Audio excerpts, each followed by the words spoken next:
Distinction between because and for. आज हम लोग बिकॉज और फॉर में अंतर देखेंगे, यानी कि बिकॉज वर्सेस फॉर। दरअसल बिकॉज वीएस जो आप देखते हो ना, वर्सेस होता है VERSUS। वर्सेस मतलब होता है के विपरीत, के खिलाफ या के विरुद्ध, विरुद्ध हम कह सकते हैं के प्रति। तो बिकॉज और फॉर में हम लोग अंतर देखेंगे। हालांकि बिकॉज और फॉर दोनों कंजक्शन का काम करते हैं, दोनों को एक दूसरे के बदले यूज किया जा सकता है। वह बीमार था, वह स्कूल नहीं गया क्योंकि वह बीमार था। He did not go to school because he was इल।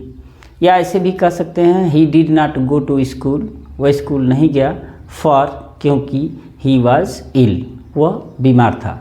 प्रणाम, नमस्कार, आशीर्वाद। आज हम लोग बिकॉज और फॉर में अंतर देखेंगे। हालांकि दोनों कंजक्शन हैं, दोनों को एक दूसरे के प्रति लगाया जा सकता है, लेकिन जो बिकॉज होता है वह रीजन को देता है, यानी कि कारण को या रिजल्ट, परिणाम को बताता है। जो फॉर होता है वो एडिशनल नॉलेज देता है, एडिशनल इन्फॉर्मेशन देता है। इन दोनों में अंतर कैसे पता चलेगा, आज हम लोग इसी को देखेंगे कि क्या बिकॉज सही है लगाना कि फॉर सही है लगाना। कहाँ हम बिकॉज लगाएंगे, कहाँ फॉर लगाएंगे।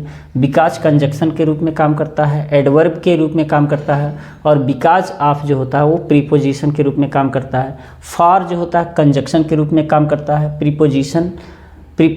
फॉर जो है प्रीपोजिशन के रूप में भी काम करता है।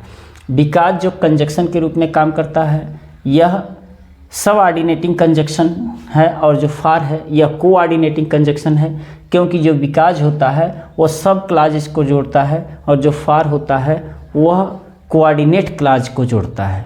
तो दोनों में अंतर क्या है, दोनों में हम लोग अंतर जान लेंगे। तो बिकॉज का जो प्रयोग होता है वो कंजक्शन के रूप में कैसे होता है, जैसे कारण बताया जाएगा। पहला एग्जाम्पल, जैसे he did not go to school, वह विद्यालय नहीं गया। अब कारण बताना है कि क्यों नहीं गया, तो हम लिखेंगे because he was ill. Because क्योंकि वह बीमार था, ही वॉज इल। ठीक है। अब एक्स्ट्रा एडिशनल अगर जानकारी होगी तो हम ये देखो, ये कारण है ना, वह विद्यालय नहीं गया, तो आप कहोगे क्यों नहीं गया, तो आप कह दोगे बिकॉज क्योंकि वह बीमार था। आपने कारण बता दिया। लेकिन फॉर का प्रयोग क्यों करेंगे, जब हमें एक्स्ट्रा जानकारी देना हो, जैसे आई लाइक्ड द शर्ट, मैंने वह शर्ट पसंद किया क्योंकि उसका रंग बड़ा प्यारा था। बिकॉज, तो बिकॉज अगर करेंगे तो सही नहीं रहेगा, यहाँ हम कहेंगे फॉर इट्स कलर, इट्स ऐसे नहीं रहेगा, ऐसे रहेगा, its colour was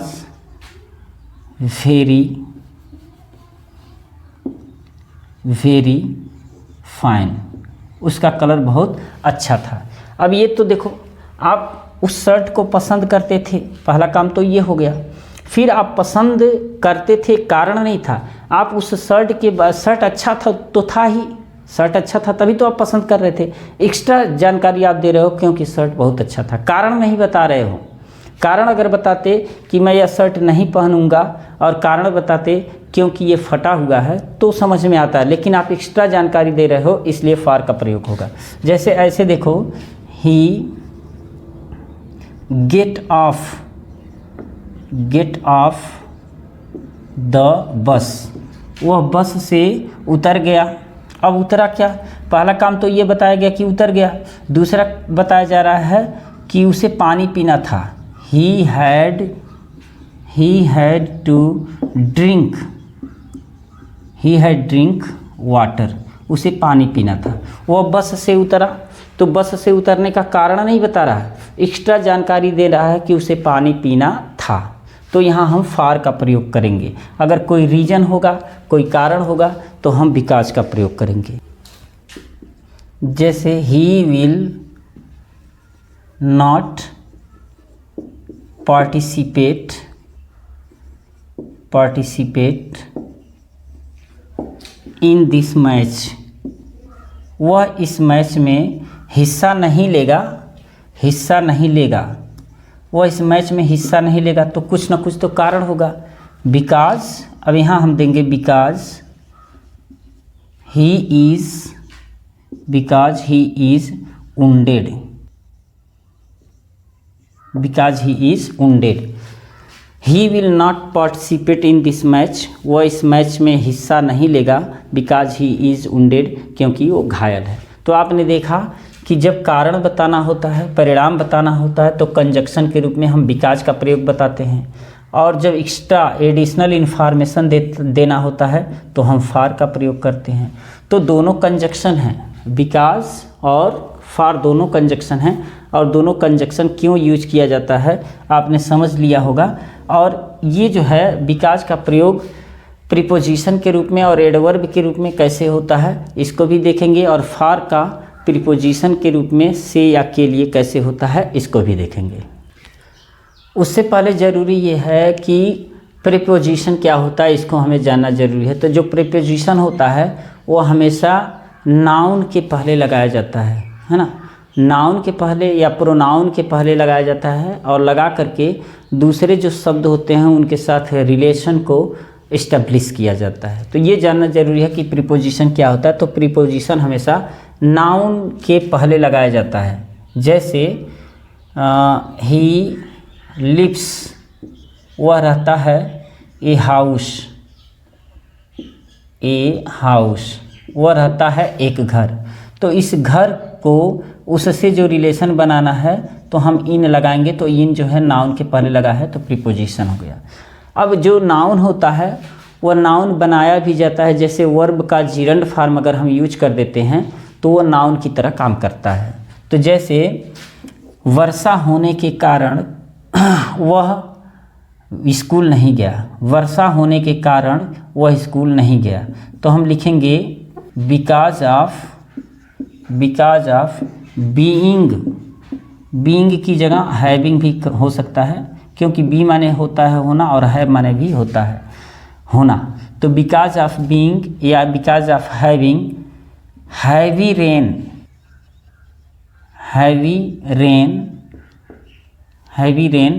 because of having rain, he did not go to school, वो स्कूल नहीं गया। तो अधिक वर्षा होने के कारण, अब आप कहोगे बिकॉज ऑफ प्रीपोजिशन कैसे है, तो जो बी होता है होना ये वर्ब है, जो हैव होता है ये वर्ब है, लेकिन हमने वर्ब को जिरंड फॉर्म में यूज कर दिया है, इसका मतलब एज ए नाउन की तरह काम कर रहा है। तो नाउन के पहले हमने बिकॉज ऑफ का प्रयोग किया है, इसलिए प्रीपोजिशन हो गया। अगर और देखें तो because of being very late, बहुत देर होने के कारण, बिकॉज ऑफ के कारण, बीइंग वेरी लेट बहुत देर होने के कारण, ही did not watch the movie, वह मूवी नहीं देख पाया, बहुत देर होने के कारण वो मूवी देख नहीं पाया। तो बिकॉज ऑफ का एज ए प्रीपोजिशन की तरह। एडवर्ब की तरह भी काम करता है, जैसे अगर किसी सेंटेंस को क्वालिफाई करेगा, जैसे because he did not come, अगर हम ऐसे करेंगे। अब देखो यहाँ एडवर्ब की तरह क्यों काम कर रहा है, क्योंकि दूसरा क्लास या सेंटेंस तो है नहीं जिससे जोड़ा हुआ हो, तो इसका मतलब बिकॉज जो है इस पूरे सेंटेंस को क्वालिफाई कर रहा है, इसी कारण से वह नहीं आया। तो इस कारण से वह नहीं आया, तो बिकॉज जो है एडवर्ब का काम कर रहा है। फॉर का प्रयोग कंजक्शन के रूप में हम लोगों ने जाना ही है। प्रीपोजिशन के रूप में कहाँ प्रयोग किया जाता है, जैसे आप पढ़े होंगे प्रेजेंट परफेक्ट कॉन्टिन्यूअस में, पास्ट परफेक्ट कॉन्टिन्यूअस में और फ्यूचर परफेक्ट कॉन्टिन्यूअस में, कि निश्चित समय के लिए सिंस का प्रयोग किया जाता है, निश्चित समय के लिए सिंस का प्रयोग किया जाता है जिसका मतलब होता है से, और अनिश्चित समय के लिए से का प्रयोग फार का प्रयोग किया जाता है, जिसका मतलब होता है से, यानी कि टाइम के लिए, जो अनिश्चित टाइम होता है उसके लिए प्रीपोजिशन के रूप में हम से का प्रयोग करते हैं। से या के लिए, तो प्रीपोजिशन के लिए हम प्रयोग करेंगे, लेकिन पहले से देख लेते हैं। जैसे he has been doing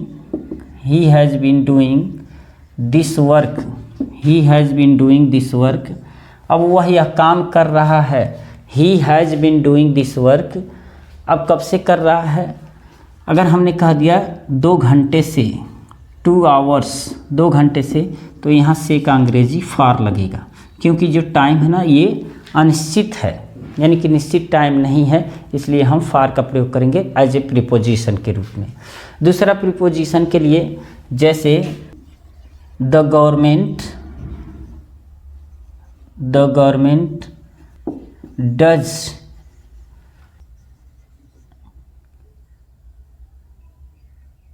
any work for the people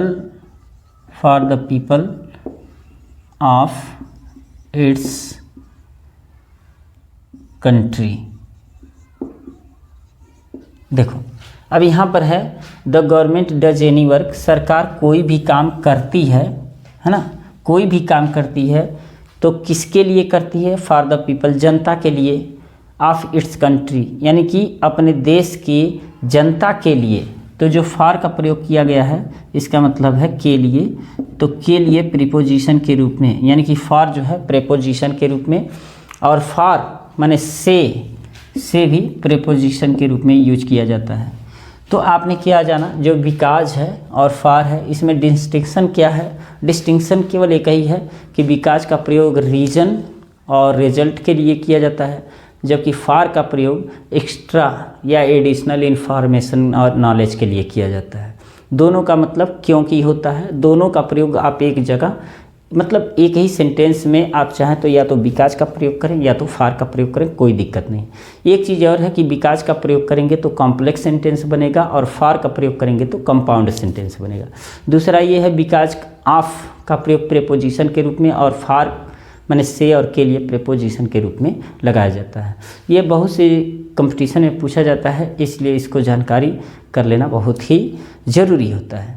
video अगर अच्छा लगा हो तो चैनल को सब्सक्राइब, वीडियो को लाइक और वीडियो को मित्रों में शेयर जरूर कीजिए। मिलते हैं नेक्स्ट सेशन में। प्रणाम।